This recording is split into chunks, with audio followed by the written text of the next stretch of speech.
What's going on out there, everybody? Coming to you today with another video from Car Mechanic Simulator 21. It's a really cool game if you like wrenching on cars and getting into the nitty gritty and the dirty.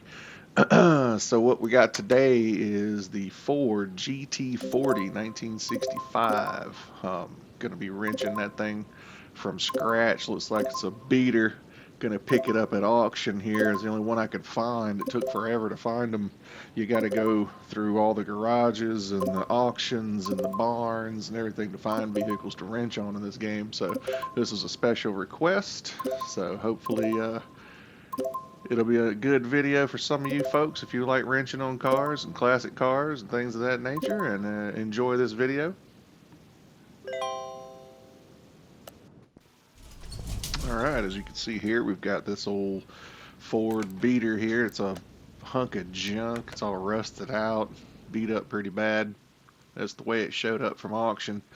It looks like everything's kind of still intact in the undercarriage. It's got a motor. It's got everything you need. This is a good thing because when you're getting into this game, it really helps to be able to kind of pull all the parts off as you go to create a nice, concise shopping list, because that's really the thing that takes a lot of time is once you get everything going and you get bogged down in it, you don't know what the hell's going on, which way's what, where's my screws, where's the tie rod, we don't know what's going on.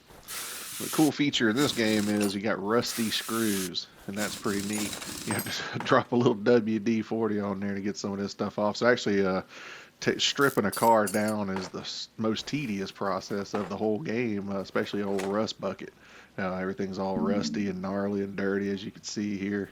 So just a matter of just whipping all of this stuff apart and giving yourself a nice parts list to work with, and come back and kind of slap it back together from scratch after you get everything welded up, cleaned up, polished up.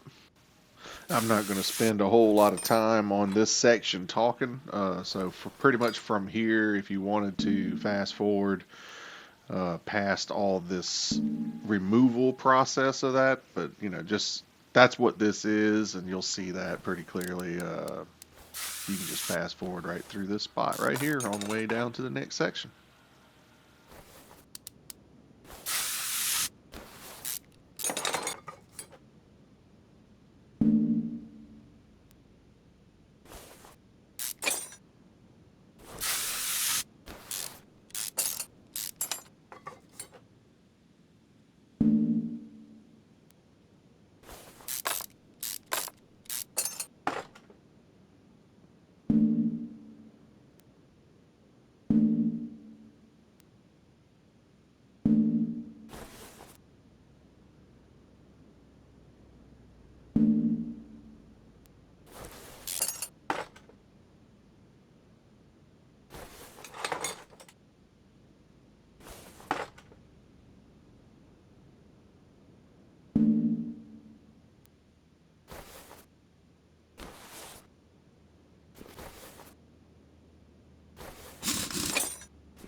Alright, after stripping everything out of the undercarriage, it's time to create that shopping list I was talking about.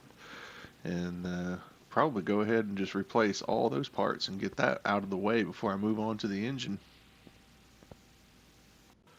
Alright, next up is the engine itself. This is can be very tedious, especially depending on what engine type you're dealing with. This particular one is highly technical as far as all of the little pieces, parts, and everything that's going to come off of it. And what I'm going to do here is I'm going to strip this bad boy all the way out. I'm going to get every single thing all the way down to the bare bones engine block, and then replace the engine block too, so everything's highly rusty. I'm sure I could probably go in there and repair it, but I'm playing sandbox mode, and it doesn't matter financially what I do here. So this is mostly just to show people how it goes all the way through without any hinges and hiccups with finances. So with that said, basically you literally just go in.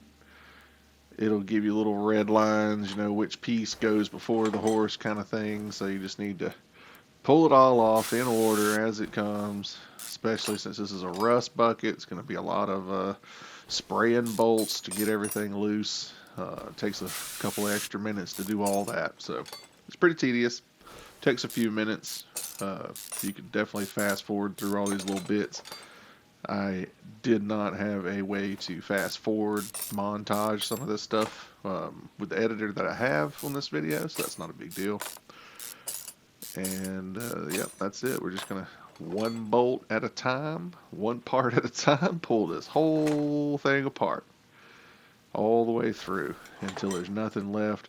And that's going to give us our shopping list. While all those parts are in your inventory, it's really easy to go in there and just hover over the part in question, tap the pad button in the middle of your PlayStation, and quickly add that to your shopping list. So it's pretty easy. Instead of clicking on each part with the down arrow to add those things to your list, it can get confusing. You end up with more copies of the parts you need.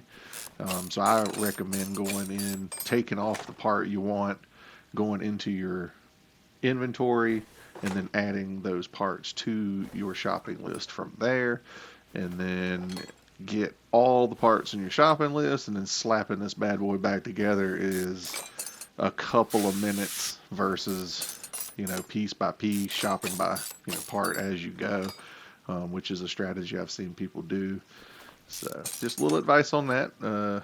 Here we go. It's just a lot of spraying and wrenching and moving and wrenching and taking stuff off. So yeah, don't get frustrated.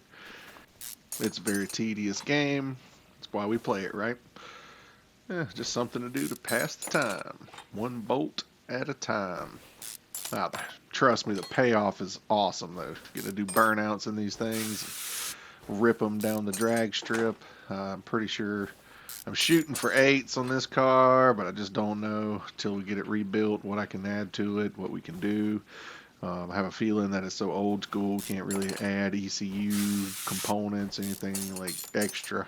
So it'll just be what she can do all the way down to the root. So hopefully we can at least get 10s out of it.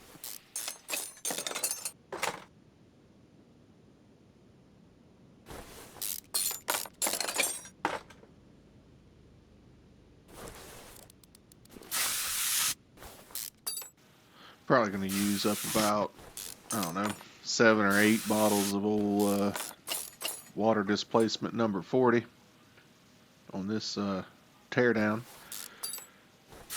It is pretty gnarly. And this is kind of a cool thing when you go find those barn finds.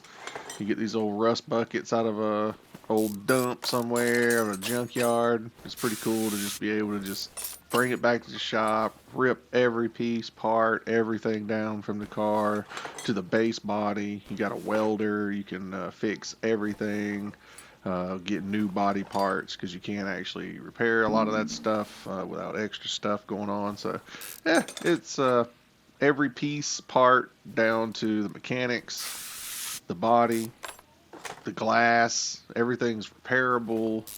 Depends on how deep you want to go into it.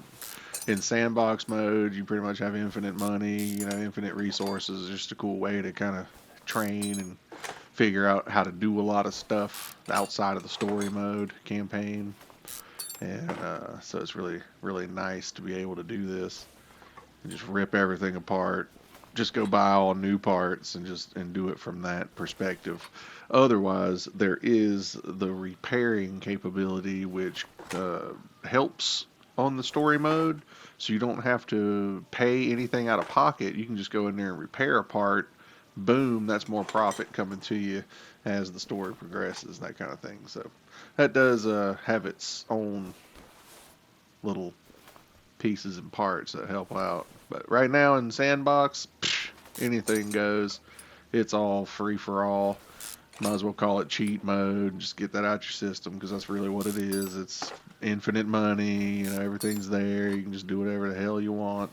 All the cars that you can find are at your capability. So yeah, I just threw a few in here. I got multiple saves, so I've got my regular normal story mode kind of going, and then it's good to get relief from the frustration of that, because it's like I said, you gotta do a billion oil changes and brake jobs and everything else to build up your shop and get all the parts and everything you need to be able to go and build your own dream car in the campaign. So this is a way to kind of get around that and do it. So I'm kind of glad they did that. It's a really cool feature to be able to just go in and do what you want to do.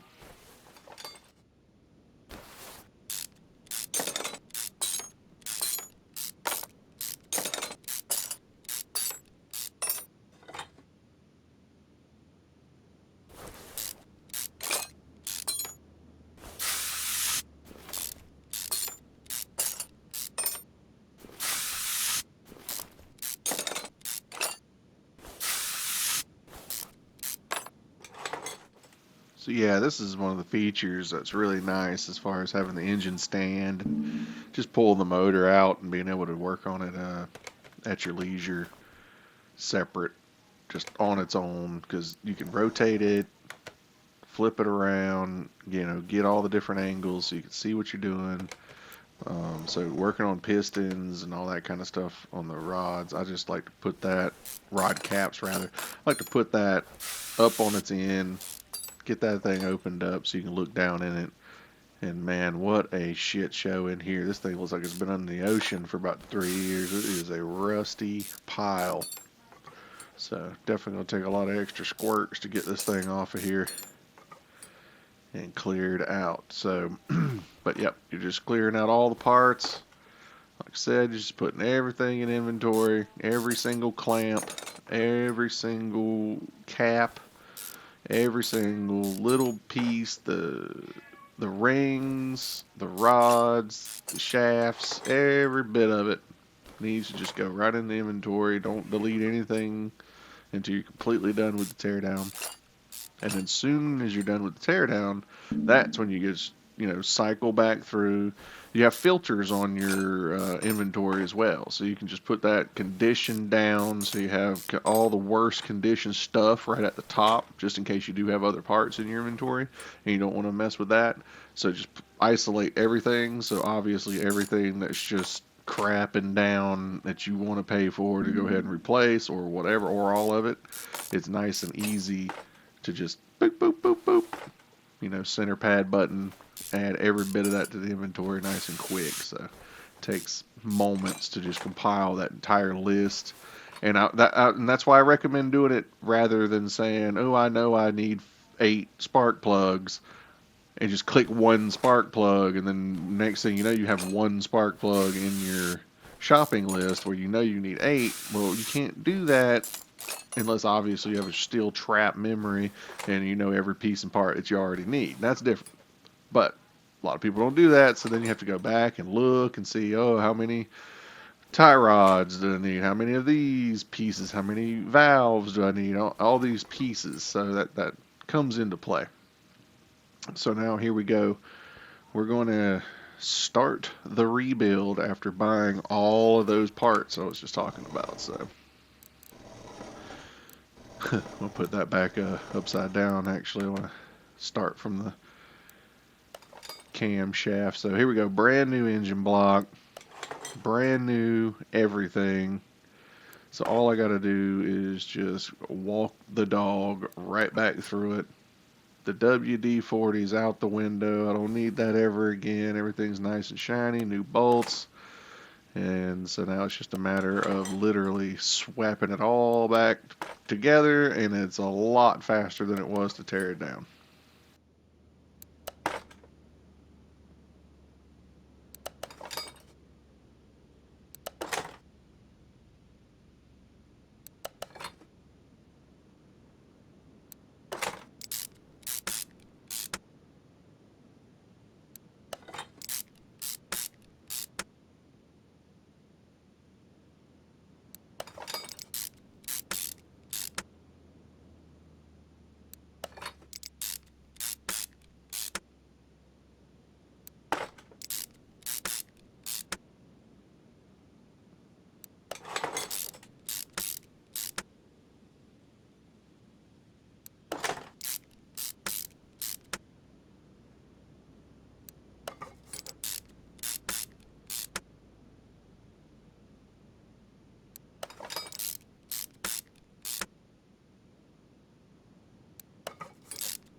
So from here, we just flip her back over to the top side and then hit add parts, and then you just see everything's highlighted. And because of that awesome quick shopping list, all speed parts if necessary, all regular standard parts if necessary. However, automatically right there, so everything without thinking about it, it's just on cue. Put it all right back together, just like a factory workshop.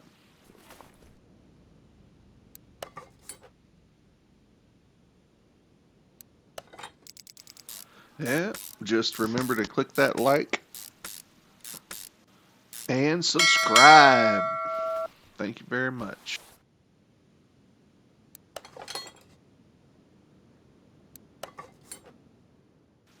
Important oversight. Never forget about clips. Clips are very important. People often forget those. Not that big a deal. Can be frustrating when you have to go back to the store and buy the stuff you forgot. But yep, one bolt and one pulley at a time.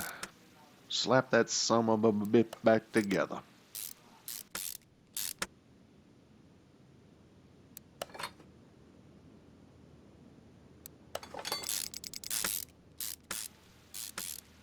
The headers is really the tedium, because it's like, oh, here we go, gotta put all the valves back in, then you gotta get your rocker arms, and backtrack, and I put my spark plugs in before I slap that exhaust manifold in there. See, it's always a order of operation too, so very scientific that way. In science, we like to do the same methodology over and over and over in the exact same way we did it the first time.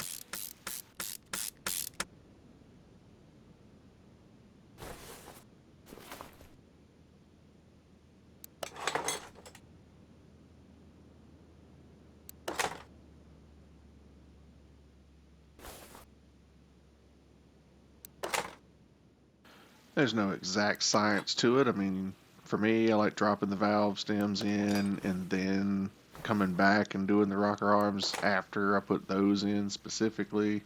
Like I said, no big deal. You could do it as soon as you drop each rocker in, or each arm in, you could drop each rocker. So there's no order to that. And the gray line kind of gives you what you can do in the order of operations. So that's nice and easy.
Alright, looks like we're almost there. Got a couple of extra parts here. Got missed the belts. Need to,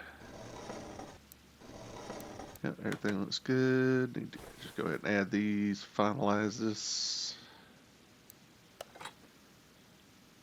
And I think that's a done deal. Just need to slap this bad boy back in the old car. And I think we'll be ready to dyno test her and then get ready to go to the track. I already put the undercarriage, tires, everything back on.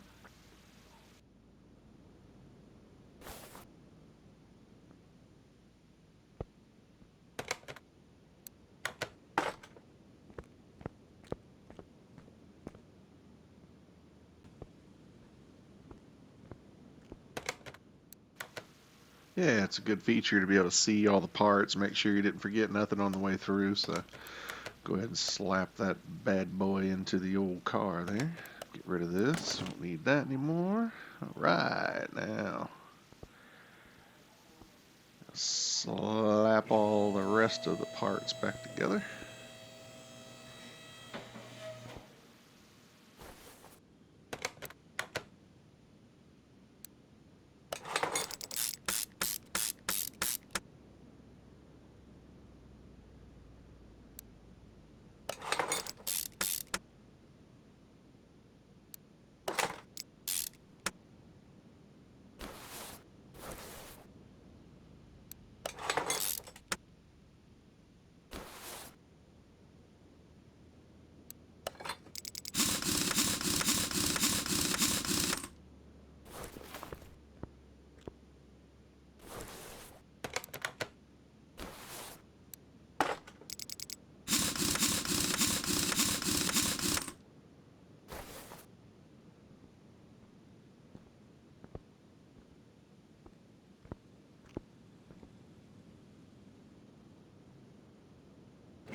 I just slapped a quick tune on there, no big deal. Just gonna go ahead and get a dyno in.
Alright, we got our dyno mastered in. Now we gotta slapped all the body parts on. Gonna go ahead and get her painted up. Make it look a little better anyway. Hell, I don't know what color to go with. Just gonna slap something bland and cool at the same time on there. Maybe a little gasoline green. I'm not quite sure where to go with it. Something, whatever. It doesn't matter. Your taste is your own.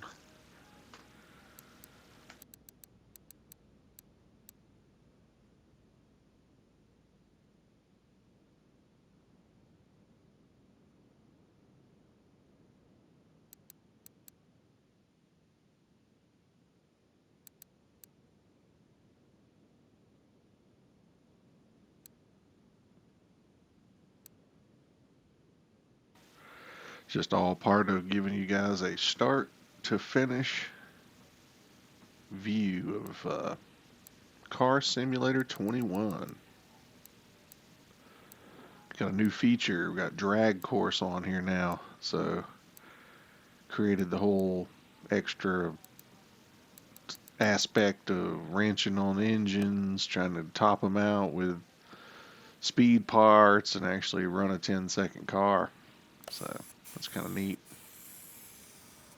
Over the 2018 version, it didn't have anything but an airstrip and a speed course to wreck your brakes and suspension on.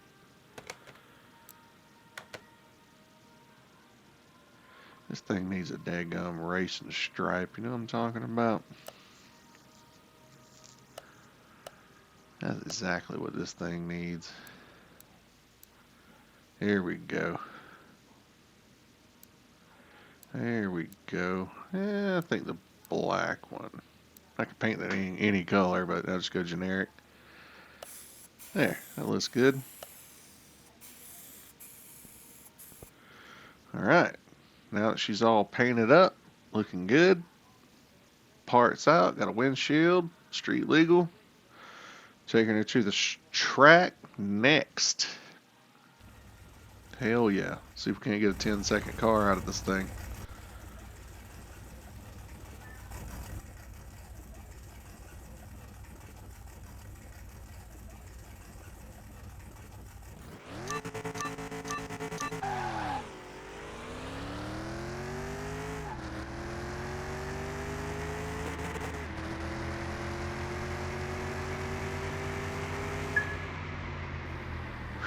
Okay, got hot and heavy on the rev limiter on that one, so oof, that's not that great. 10.9. I'm going to run a second pass. Always run two passes just to confirm where she's at, and then I'll probably most likely run a mile after.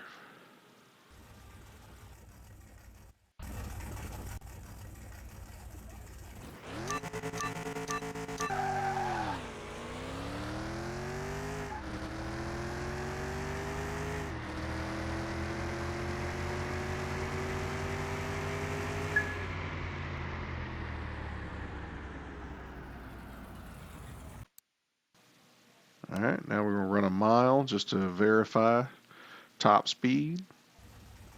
And that'll be it for this this video.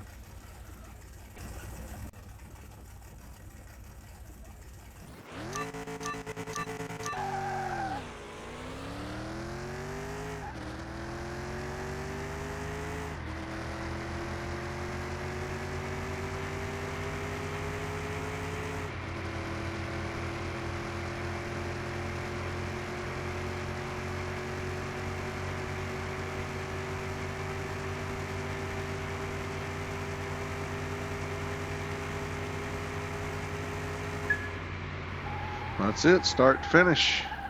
Rust to fucking riches, buddies. Don't forget to subscribe and like. Thanks.